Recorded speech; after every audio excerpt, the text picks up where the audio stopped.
wabarakatuh. Kami dari kelompok 6 mata kuliah kewirausahaan semester 4 dengan anggota kelompok dengan saya sendiri, Faradina, dan teman saya Salasa Putri, saya Yesa Fitria, saya Sejana Putri, saya Meisha Salsabila Azhara. Baiklah, di sini kami akan mempresentasikan hasil diskusi kelompok kami, yaitu usaha bakso mercon mozzarella. Baiklah, materi pertama akan dibacakan oleh Elsa.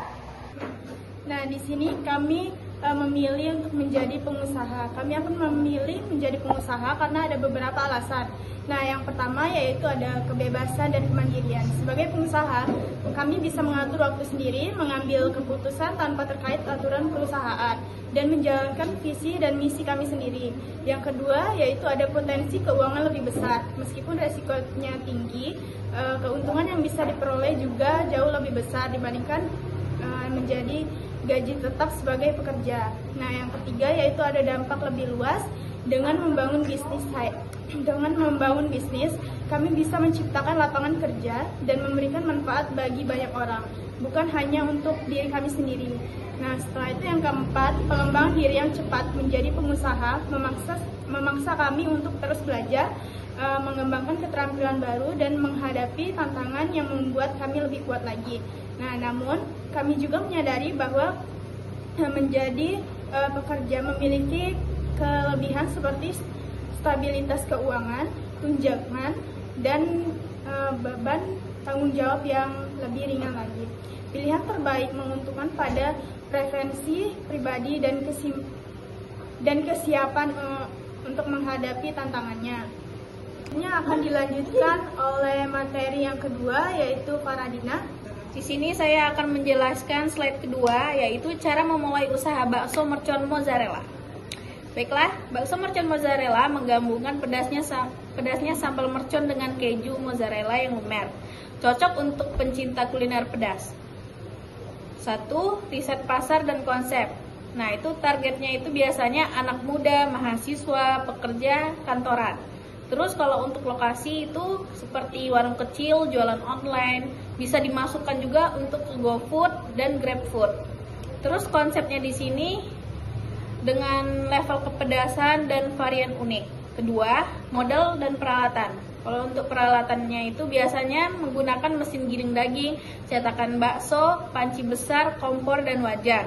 Kalau untuk modal awal bisa disesuaikan mulai dari rumah dulu. Ketiga, cara membuat. Cara membuat bakso itu dari daging sapi, tepung tapioka, bumbu, keju mozzarella. Untuk sambal merconnya menggunakan cabai rawit, bawang merah, bawang putih, garam, gula, dan kaldu.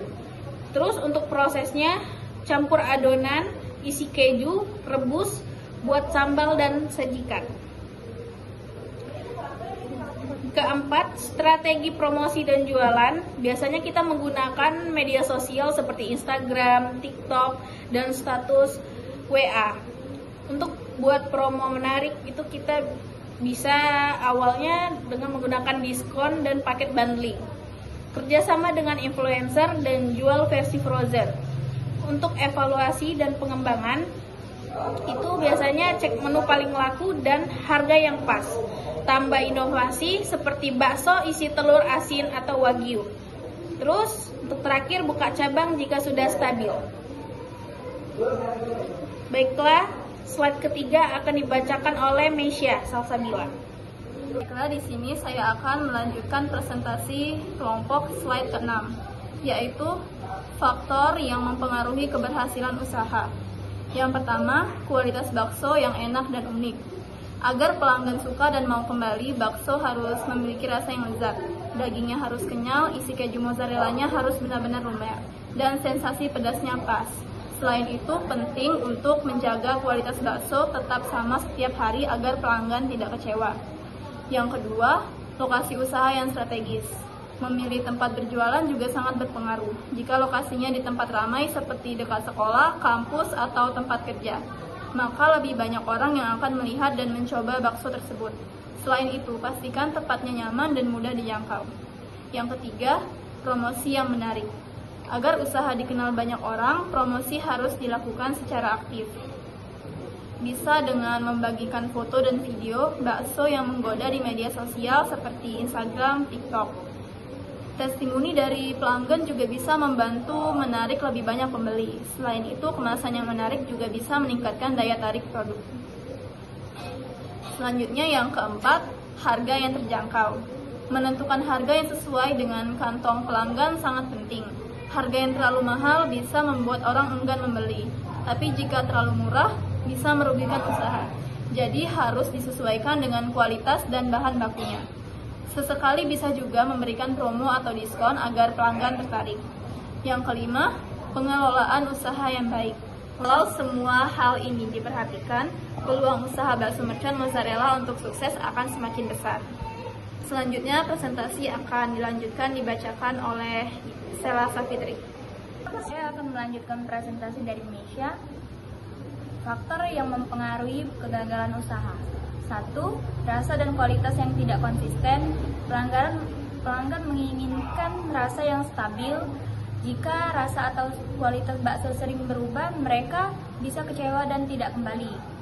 Bahan baku yang tidak segar atau bumbu yang kurang pas bisa mengurangi kepuasan pelanggan. Yang kedua, lokasi kurang strategis. Jika tempat jualan sulit dijangkau atau tidak ramai pengunjung, penjualan bisa rendah. Harga yang tidak sesuai dengan pasar. Jika harga terlalu mahal dibandingkan persaingan tanpa adanya keunggulan yang jelas, pelanggan bisa beralih ke tempat lain. Jika terlalu murah, keuntungan bisa sangat kecil dan usaha sulit berkembang. Yang keempat, kurangnya promosi dan pemasaran. Tanpa promosi, usaha akan sulit dikenal orang. Jika hanya mengendalikan pembeli yang kebetulan lewat tanpa berusaha menarik pelanggan baru melalui media sosial atau promosi menarik. Selanjutnya akan dibacakan oleh Yesa. Baiklah, saya akan melanjutkan penjelasan dari Sela Safitri, yaitu faktor yang mempengaruhi kegagalan usaha. Yang kelima, pengelolaan yang buruk. Stok bahan baku yang tidak teratur, sehingga kadang kehabisan atau justru terlalu banyak hingga terbuang. Keuangan tidak dikelola dengan baik, misalnya uang usaha tercampur dengan uang pribadi, sehingga keuntungan sulit dihitung dengan jelas. Keenam, kurang inovasi. Pelanggan bisa bosan jika menu yang ditawarkan selalu sama. Jika tidak ada variasi seperti pilihan tingkat kepedasan, saus tambahan, atau cara penyajian yang unik, orang mungkin akan mencari sesuatu yang lebih menarik di tempat lain. Jika pesaing terus berinovasi sementara usaha ini tetap sama, lama-kelamaan pelanggan bisa beralih. Terakhir yaitu kesimpulan. Usaha bakso mercon mozzarella mempunyai peluang keberhasilan yang cukup menjanjikan. Tentu saja tergantung pada kualitas dan pemasaran yang baik. Sementara kegagalan bisa disebabkan oleh konsistensi yang kurang dan manajemen yang tidak efisien. Sekian hasil diskusi presentasi kelompok kami. Bila ada kesalahan, kami mohon maaf. Pada Allah kami mohon ampun. Kami akhiri, wabillahi taufiq wal hidayah. Wassalamualaikum warahmatullahi wabarakatuh.